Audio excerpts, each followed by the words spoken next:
15 तारखेला महानगरपालिकेच्या निवडणुका आहेत आणि त्याच पार्श्वभूमीवर पुण्यासह राज्यात गेल्या अनेक दिवसांपासून प्रचाराची रणधुमाळी सुरू आहे। पण दुसऱ्या बाजूला तरुणाईच्या मनातले प्रश्न कोणी ऐकतंय का? हा प्रश्न तर अत्यंत ज्वलंत आहे, कारण येणारा काळ हा सगळा तरुण पिढीचा आहे।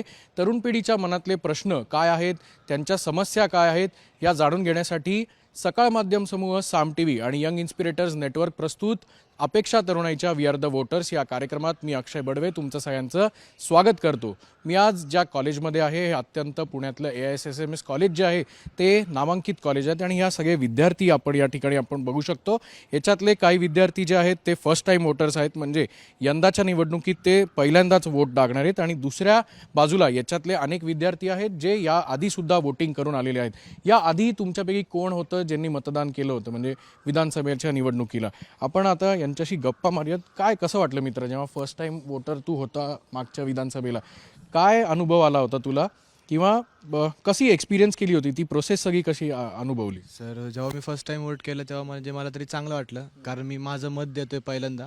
आणि मी माझं मत हे विकास करणारे लोकांना, जे आमच्या एरियातले प्रतिनिधी आहेत, ज्यांचा मी प्रचार बघितला, ज्यांचं बोलणं किंवा त्यांचं जे विजन बोर्ड होतं जे मला पटलं, मी तर त्याच व्यक्तीला मतदान केलं आणि चांगला अनुभव होता सर। चांगला अनुभव होता। आता जेव्हा तू असं म्हणलास की त्यांचं विजन होतं, आता ते विजन होऊन काही दिवस झाले असतील, म्हणजे असं वाटतं तिथं काही बदल झाला? त्यांनी जे विजन सांगितलं होतं तिथं काही बदल झाला का तुझ्या एरियात? सर, बऱ्यापैकी थोडासा बदल झाला। त्यांनी काय केलं, त्यांना जर प्रत्येक लोकांपर्यंत पोहोचता येत नाही, मग त्यांनी त्यांचे काही लोक जे आमच्या एरियात ठेवले होते त्यांच्यापर्यंत आम्ही आमच्या समस्या पोहोचवायचो। बऱ्यापैकी कामं झाली, काय कामं अजून प्रलंबित आहेत, होतील सर कामं। 5 वर्षाचा कार्यकाळ आहे। घरातलं कोण नव्हतं ना उभं? नाही सर, घरातलं कोण नव्हतं। नक्की भाऊ, आप्पा, तात्या असं कोण? नाही, कोण नाही सर। पण जेव्हा तू गेलास, अनेक तरुण तुला आजूबाजूला दिसले असतील, ते जेव्हा मतदान करतात, एक काय डोक्यात विचार येतो रे, म्हणजे जेव्हा मतदान करतोस तू? आता हे अनेक लोक आहेत की जे यावेळेस पहिल्यांदा मतदान करतील, यांना काय सांगशील तू? म्हणजे जाताना जेव्हा थॉट घेऊन जातोस की एक डोक्यात काहीतरी असेल ना, की बाबा आपण ज्याला मतदान करणार आहेत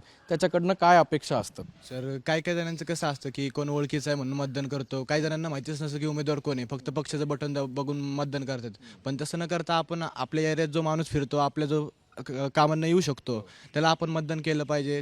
तो आपल्या एरियातली कामं करेल का, आपल्या जे प्रभागातले समस्या आहेत वगैरे त्यांचे जर निराकरण होत असेल तरच आपण मतदान केलं पाहिजे त्यांना। यांनी खूप चांगला मुद्दा मांडला की पक्ष बघून आणि माणूस बघून, जो उमेदवार आहे ते बघून, म्हणजे याच्यात दोन्ही याच्यात फरक आहे, एक चिन्ह आणि एक उमेदवार। तर तुला काय वाटतं, उमेदवार बघून मतदान केलं पाहिजे का चिन्ह बघून मतदान केलं पाहिजे? ह्या प्रश्नामध्ये एक संभ्रम आहे, कारण आपल्या इथे आपण बघतो की आयडियोलॉजीचं एक अभाव आपल्याला बघायला मिळतो या निवडणुकीमध्ये। बरेचदा असं होतं की एक उमेदवार वर्षानुवर्ष एका पक्षाचं प्रतिनिधित्व करत असतो त्या एरियामध्ये, बट त्याला तिकीट नाही मिळालं तर त्याच्या अगदी विरुद्ध पक्षामध्ये तो प्रवेश करतो। मग त्यामध्ये लोकांमध्ये संभ्रम निर्माण होतो की इतके वर्ष झाले ह्या पक्षाचं प्रतिनिधित्व करतोय आणि आपणही त्या विचारसरणीशी निगडित असून आपण त्याच्याशी जोडले गेलो आहोत, तर आता एकदम अपोजिट जाऊन कसं त्याला पाठिंबा द्यायचा? सो हा एक काय म्हणू शकतो आपण, कन्फ्युजनचा एक भाग तिथे ते जास्त दिसत नाही असं वाटतं? सध्या जास्त दिसतंय तसं। पण मग आता कोण कुठल्या पक्षात आहे हेच कळत नाही कधी कधी, असं होतं का? हो, असं बरेचदा होतं, कारण एक विशिष्ट पक्ष म्हटला तर त्याच्यामध्येही ब असं झालेलं दिसतंय। सो हे खूप मोठं एक कन्फ्युजन आहे निर्माण करणार आहे असं वाटतं। लिहितोस किंवा वाचतोस असं काही आहे का? हो, वक्तृत्व स्पर्धेत किंवा भाग वगैरे घेतलेलं आहे। तुझ्या बोलण्यातनं जाणवलं मला, कारण मतदानाची प्रोसेस सुरू असताना एक तरुण म्हणून तुझ्या भागात मूळचा कुठला आहेस तू, आणि ज्या भागात राहतोस तिथे काय काय समस्या तुला प्रामुख्याने जाणवतात? मी तसा राहणारा हिंगोलीचा आहे। तिथं आता मतदानच्या ह्याच्यात मी काय जास्त असं पडत नाही। माझं अजून पुढच्या वर्षी माझं पहिलं मतदान असेल। तिथे मी हरकत नाही जरी तू मतदान करत नसशील, पण आता पुण्यात किंवा हिंगोलीमध्ये काहीतरी असेल ना आजूबाजूला समस्या, काहीतरी तर असतील। म्हणजे आजकाल जे समस्या आहेत, रोड हे रस्ते हे सगळीकडे बनणं सुरू आहेत, त्याच्यामुळे असं काही वाटत नाही की कुठे काय अजून काही करायची गरज, कारण की काम करत आहेत आता आजकालचे तिथं। बस एवढंच। तू मित्र कुठला आहेस? मी लातूरचा आहे। लातूरचा आहे। बरं, आता काल लातूरमध्ये बघितलं आपण, आदरणीय काय म्हणाले ते, काय काय समस्या आहेत त्या ठिकाणी? म्हणजे सध्या लातूरमध्ये रोड वगैरेच्या खूप समस्या आहेत, पाण्याची वगैरे पण समस्या खूप होते मागे। आता जेव्हा तू लातूरून पुण्यात आलास तेव्हा दोन वेगळ्या शहरांमधला तुला फरक जाणवला असेल। पुण्यातलं ज्या गोष्टी आहेत त्या लातूरमध्ये पण होऊ शकतील असं वाटत नाही? हो, होऊ शकतील वाटतं असं. काय केलं पाहिजे मग त्यासाठी नेत्यांनी किंवा लोकप्रतिनिधींनी काय काय केलं पाहिजे? काय म्हणजे आता इथं पुण्यात काय आवडलं तुला, कुठल्या गोष्टी आवडल्या, कशासाठी तू पुण्यात आला? पुण्यामध्ये रस्ते इन्फ्रास्ट्रक्चर वगैरे चांगलं आहे, पण लातूर अजून तेवढं डेव्हलप झालेलं नाही. हां, कुठल्या डिपार्टमेंटला आहेस आत्ता? आयडियस. पुढे काय व्हायचं असं काही डोक्यात आणलंय? म्हणजे मी 4th इयर नंतर तर जॉबच बघणार. हो. या ठिकाणी आपल्याला या कॉलेजचे काही शिक्षक सुद्धा आहेत. सर, सिनियर आहात, त्यामुळे या सगळ्या प्रतिनिधी ही जी सगळी तरुण मंडळी आहे, एका बाजूला कॉलेजचा करिक्युलमचा विषय तर होतोच, पण त्यासोबतच सिव्हिक सेन्स आणि इतर गोष्टी ज्या समाजा उपयोगी आहेत या देखील शिकवणं ही काळाची गरज आहे असं वाटत नाही? 100%. आणि आजकाल जे राजकारण चाललंय, तुम्ही जे मगाशी म्हटलात की काल मी ए पक्षात होतो, मला फक्त तिकीट मिळालं नाही म्हणून बी पक्षात आहे, तर तो विचार सर्वसामान्य नवीन मतदारांनी तर 100% करावा की त्याच्याकडनं काय अपेक्षित आहे, तो स्वतः क्वालिफाईड आहे का. आरोग्यमंत्री हा मेडिकल लाईनमधलाच असावा. बाकीचा म्हणजे माझं परंपरा आहे माझ्या घरच्यांची म्हणून मी शिक्षणाधिकारी होणं हे कम्प्लीट चुकीचं आहे. तर त्यांनी पहिल्यांदा ते पण बघावं. सर, गेल्या काही दिवसांपासून आपण जर तरुण पिढी, मी येणार आहे त्याच्याकडे, काही दिवसांपासून आपण जर तरुण पिढी बघितली तर ती सोशल मीडियाच्या आहारी आहे, डिजिटल युगात जगते. पण या डिजिटल युगात जगत असताना मतदानाचा अधिकार, मतदानाचं कर्तव्य कुठेतरी मागे पडताना दिसत नाही का? कारण आपण जर बघितलं तर मतदानाच्या दिवशी असते सुट्टी, आणि तोच सुट्टीचा उपभोग घेऊन, तो सुट्टीचा लाभ घेऊन अनेक तरुण पिढी म्हणजे साहजिकच त्यांच्यासोबत असणारे त्यांचे आईवडील जे आप्तइष्ट आहेत त्यांच्यासोबत ते फिरायला जातात. त्यामुळे तो मतदानाचा जो दिवस आहे तो कसा उपयोगी या तरुण पिढीने स्पेशली वापरला? फक्त मतदान करणं एवढंच नाही, तर हे आपलं राष्ट्रकाम आहे आणि चांगला प्रतिनिधी निवडून देणं हे फक्त डोक्यात एम ठेवला पाहिजे. त्या दृष्टीनं प्रत्येकाने मतदान केलंच पाहिजे असं. तर तुम्ही त्या सरांच्या विषयाला जोडून काहीतरी सांगणार? हो, आता काही खूप साऱ्या गावामध्ये आणि शहरामध्ये असं आहे की पक्ष कोणताही असू दे, प्रतिनिधी चांगला आहे ना, तर त्याला वोट करणं हे आणि त्याला निवडून देणं हे फक्त बऱ्याच गावामध्ये पॉईंट कन्सिडर केला जातो. तो कुठेतरी बदल हवा असं वाटत नाही? नाही, मला हे योग्य वाटतं. प्रतिनिधी चांगला आहे ना, तो काम करतोय प्रॉपर, तर त्याचा पक्षाची काही घेण्यात येणार नाही. म्हणजे इंडिव्हिज्युअल कॅन्डिडेचर ज्याचं आहे, ज्याच्यात काही कलागुण असतील त्यालाच मतदान करणं अपेक्षित. बरोबर. मित्र, कुठला आहेस तू? काय या ठिकाणी पुण्यात कशासाठी आला आहेस? काय शिक्षण घेतो? आत्ता सध्या मी 3rd इयरला आहे इंस्ट्रुमेंटेशन इंजिनिअरिंगला, आणि मी इंदापूर आहे. वोटिंग करणार आहेस पुढच्या वेळेस जेव्हा रजिस्ट्रेशन होईल तेव्हा? हां, मी वोटिंग केलेलं आहे अगोदर. आधी केलेलं आहेस? बरं. काय अनुभव होता म्हणजे याच्यासारखा अनुभव? एक्साइटमेंट होती जाताना? एक्साइटमेंट एवढी अशी नव्हती म्हणावी तशी. रेग्युलर प्रोसेस पूर्ण होती, जायचं वोट करायचं, आणि जो कॅन्डिडेट सर म्हणले की आपल्याला आवडतो, जो काम करतो, आपल्या ज्या आसपासच्या अडचणी तो समजून घेतो आणि इम्प्लिमेंट करतो, तो इम्प्लिमेंट 100% होईल ह्याची आपण गॅरंटी नाही धरायची.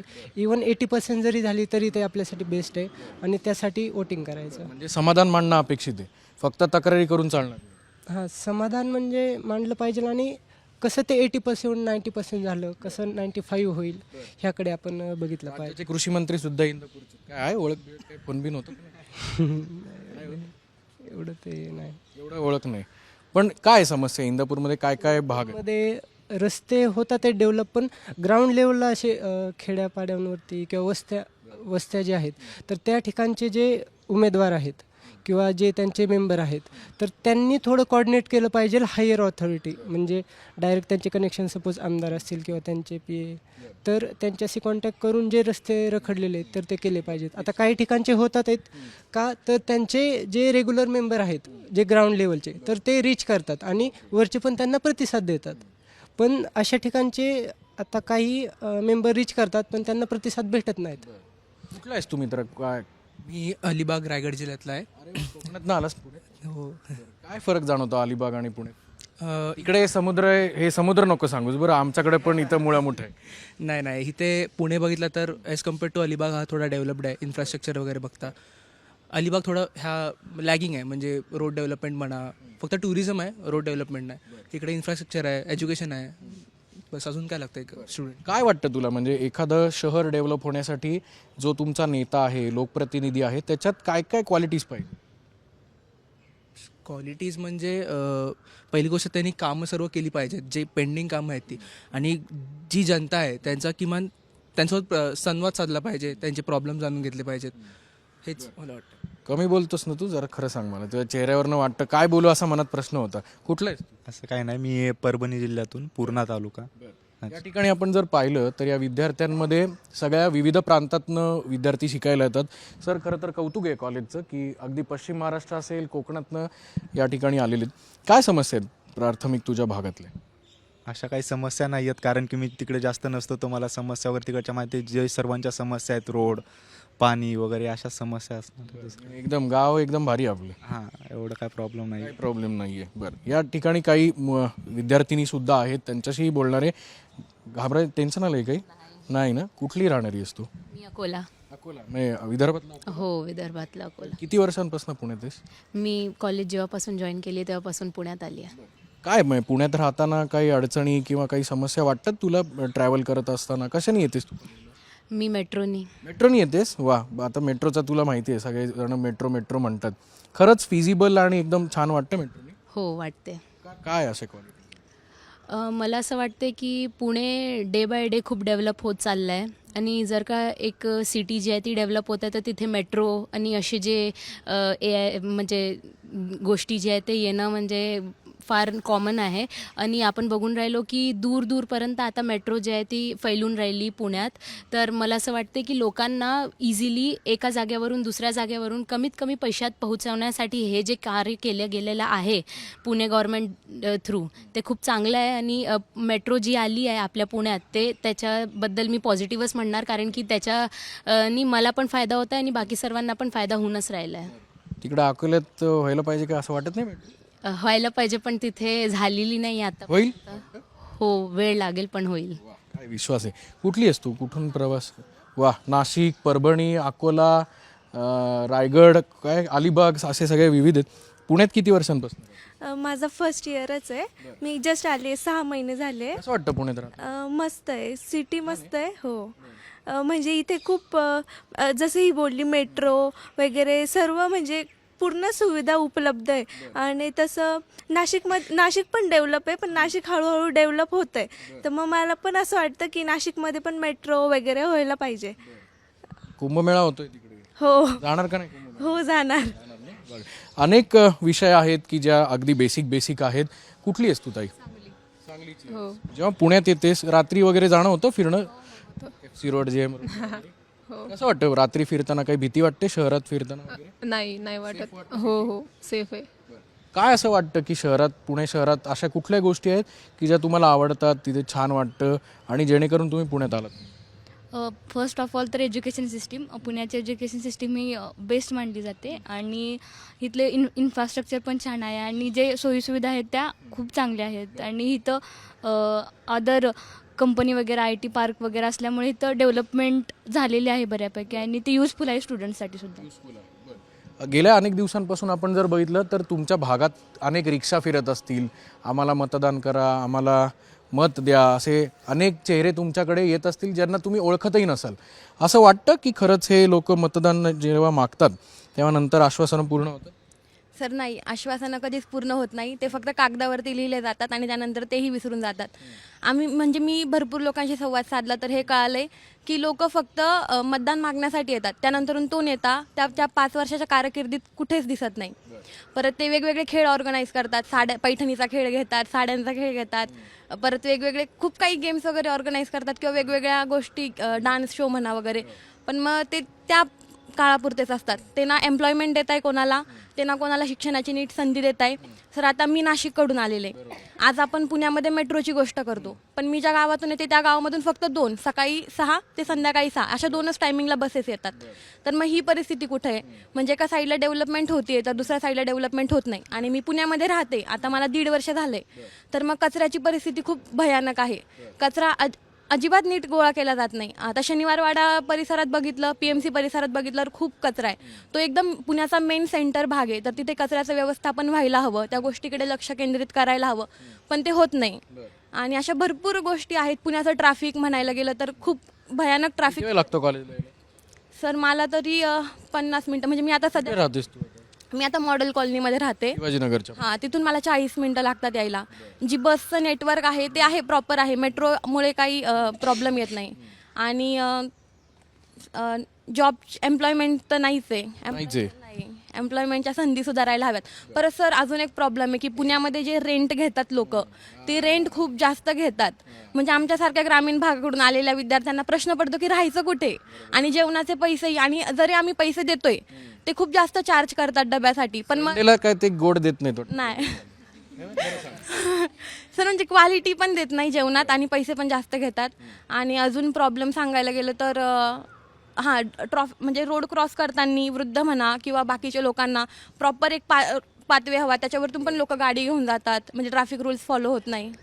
मेसवाले इथे जे आहेत त्यांनी लक्ष द्या बरं, तिला जर व्यवस्थित दिलं नाही तर ती पुणे शहर सोडून जाणार आहे. वुमेन सेफ्टी जेव्हा आपण विषय बोलतो शहरातला, तेव्हा अनेक गोष्टी समोर येतात की आता जसं ही म्हणते की रात्री फिरायला तिला छान वाटतं, की कुठेही काही शहरात तिला अडचण येत नाही. लोकप्रतिनिधी म्हणून हे सगळे जे नगरसेवक आहेत जे येत्या काळात निवडून येणार आहेत, त्यांच्याकडनं मॅडम काय अपेक्षा आहेत की महिला सुरक्षेचं तर प्राधान्य असेलच, पण त्यासोबतच इतर ज्या स्थानिक मुद्द्यांवरच्या गोष्टी आहेत त्या खरंच या सगळ्या नेत्यांनी, या नगरसेवकांनी बेसिकली या पूर्ण कराव्यात? हो सर, पूर्ण कराव्यात असं वाटतं. ॲक्च्युली मी पण नवीनच आहे पुणे शहरासाठी, पण बाकीचे जे डेव्हलप्ड किंवा ज्या मोठ्या मोठ्या सिटी आहेत त्यापेक्षा महिलांसाठी जर सेफ सिटी म्हटला तर पुणे सिटी आहे. म्हणजे दिल्लीमध्ये जे घडतंय तसं पुण्यामध्ये तर घडत नाही आहे सध्या तरी. नाही आहे. हां, मॅडम कुठल्या आहेत तुम्ही? सेफ आहे. मी जळगाव. हो. ते पुण्यातलं आहे का कोणी? काय आहे पुण्यातलं आहे ना? वा वा. कसं आहे मॅडम पुण्यात अनुभव कसा येतो? पुण्यामध्ये सर्व इन्फ्रास्ट्रक्चर वगैरे खूप छान आहे. डेव्हलपमेंटही बरीच होते as compared to Pune. Jalgaon ही मोठी सिटी आहे, बट तिथे अजूनपर्यंत एक IT कंपनी पण नाही आहे. त्यामुळे सर्व शिक्षणासाठी किंवा शिक्षण झाल्यानंतर रोजगारासाठी, नोकरीसाठी सर्व पुणे, मुंबई इकडे येतात. तर मला तरी वाटतं जशी डेव्हलपमेंट मेट्रो IT सेक्टरची आहे तशी जळगाव शहरातही व्हायला पाहिजे असं माझं मत आहे. पुणे शहराचं जे कौतुक आहे ते या ठिकाणी आपल्याला विद्यार्थी आणि सगळ्या यांचे शिक्षक करताना दिसत आहेत. कुठला आहेस मित्र तू? मी धुळ्याचा आहे. धुळ्याचं आहे. काय पुण्यात काय कुठल्या वर्गाची? मी आता TY BTech थर्ड इयरला आहे. म्हणजे मतदान केलंय आधी?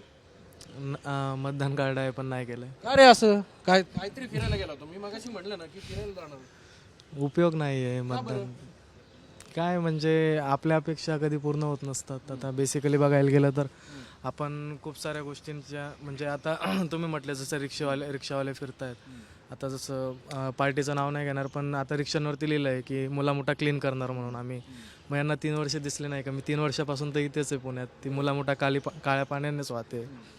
अशाच खूप साऱ्या गोष्टी आहेत. आता जसं आपल्या मुख्यमंत्र्यांनी योजना काढली, लाडकी बहीण योजना. ठीक आहे, आता लाडकी बहीण योजनेसाठी जितका पैसा येतो त्या पैशांमध्ये सर्व मुलांचं शिक्षण फ्री होऊ शकतं. शिक्षण फुकट करण्याऐवजी फ्रीमध्ये 1,500 रुपये खुल्या मत चोरीच्या नावाने वाटत आहेत ते. आणि त्यानुसार ते म्हणतात की तुम्ही आम्हाला मत द्या, आम्ही तुम्हाला 1,500 रुपये देऊ.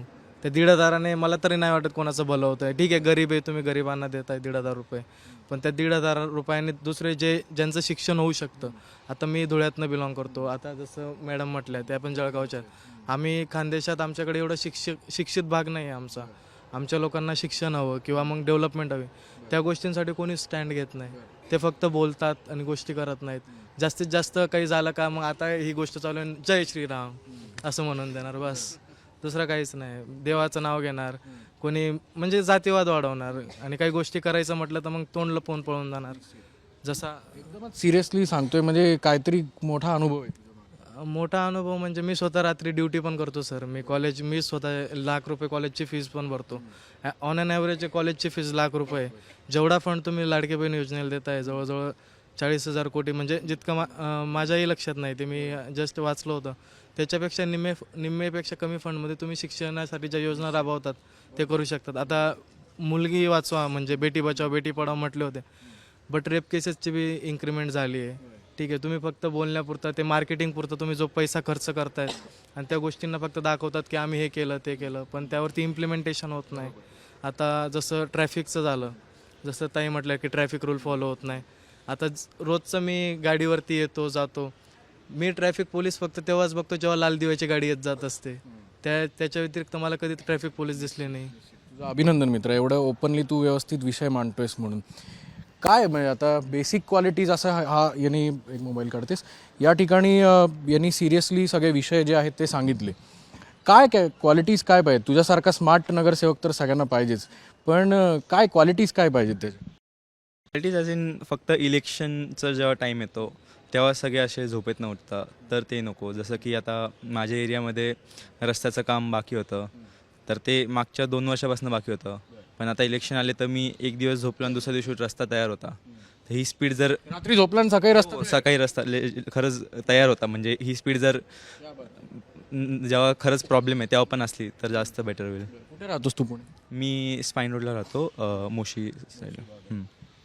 मतदान केलंयस मागच्या वेळेस कधी? हां, विधानसभेला. काय वाटतं तुला की आता नगरसेवकाची निवडणूक आहे, पुण्यात कुठे राहतोस? मी पुण्यातला नाही, परभणी. परभणीचं आहे. जेव्हा मतदानाला जातो तेव्हा उमेदवाराचा काय क्वालिटीज असल्या पाहिजेत? म्हणजे एखादा उमेदवार, आता एक जण आत्ता हाच म्हणाला की कास्ट जी आहे ती कास्ट बेस्ड काही लोक त्याचं राजकारण करतात, हे कुठेतरी बाजूला झालं पाहिजे असं वाटत नाही? हां, बाजूला झालंच पाहिजे, पण त्याच्या व्यतिरिक्त जिथं अडचण आहे तिथं जास्त काम झालं पाहिजे असं मला वाटतं. पण मग लिडरशिप क्वालिटीज काय पाहिजे? म्हणजे उमेदवाराला जेव्हा तू मतदान मागच्या वेळेस केलंस तेव्हा काहीतरी बघितलं असेल की बाबा 1, 2, 3, 4 हे असे 4 उमेदवार आहेत, पण त्याच्यापैकी एकाला जेव्हा मतदान दिलंस तेव्हा असं तुला काय वाटलं होतं की त्या लीडरमध्ये ती क्वालिटी आणि ती फुलफिल झाली का? म्हणजे कसं आमच्या तिकडं तर जास्त पक्षाचं हे नाही आहे, माणसाला बघून वोट करतात असं आहे, कारण की त्यांना जर कामं केलेली असली तर त्यांना वोट द्यायला काही हरकत नाही, त्याच्यामुळं त्याचं अडचण नाही. काय कुठला आहेस मित्र तू? पुण्यातला आहेस? कसब्यातला आहेस ना? अरे वा, एक मिनटं, आता हा पुणेकर आला म्हणल्यावर याच्याशी जरा व्यवस्थित छान गप्पा मारूया बसूनच.